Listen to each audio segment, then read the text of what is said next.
There's this one part in Don't Breathe where I was eating popcorn, right? And I had a cherry icy right there.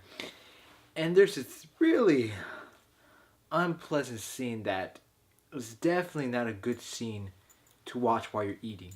I was about to eat my popcorn, and then that scene happened. I was like, I couldn't eat my popcorn. I had to put it on the side. I was like, God, why you gotta do this to me? I want to eat my popcorn.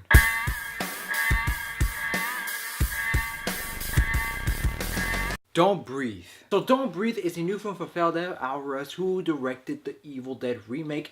And for what it was, I thought it was okay, the Evil Dead remake. Here's the thing I'll say, I really enjoyed Don't Breathe. Let's talk about the positives. For one, the acting in Don't Breathe was good. Jane Levy as the lead role, she was really good. When all the characters, when they were frightened, they really did look like they were frightened. And then you have Stephen Lang, who was great as always. And he really did a good job. There was times where he was just walking like, God damn, man, he's just creepy. Another thing too was that the film did a good job of building suspense and intense moments. And the score of the film was good too, because that helped out a lot in building suspense. And one of the things I really liked that this film did was that it's not a gore fest, you know, it's not bloody for the sake of being bloody.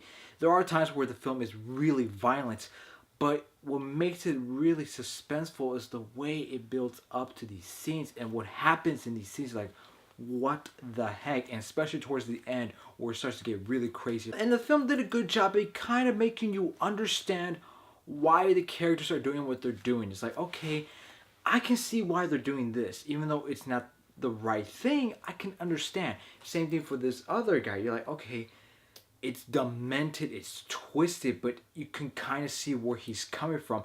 And that's really good what the film did. As for negatives, there wasn't really that many negatives. There were a couple times where I was like, oh my gosh, they're using this jump scare. And the thing was that when it comes to jump scares, they used the same trick. You know, the thing that made you jump, like the first time, they did it again 3 more times. They're like, okay, that was really repetitive. I get it. You don't have to keep doing it. And it didn't happen too often, but there were times I was like, okay, why would you do that? You really could have avoided that really easily. And honestly, this is a great year for horror films, you know, because The Conjuring 2, Lights Out, even though I didn't review that, I enjoyed that as well. And then Don't Breathe, I'm going to give Don't Breathe a B+. I really recommend Don't Breathe. It's a really suspenseful film that gets you at the edge of your seat, and there are going to be a lot of WTF moments throughout the film. So guys, that's my review for Don't Breathe. What did you guys think of the film? Did you guys like it or you guys didn't like it? Please let me know in the comments below. Thank you guys for taking the time out of your day to watch my video. As always, ladies and gentlemen, have a nice day.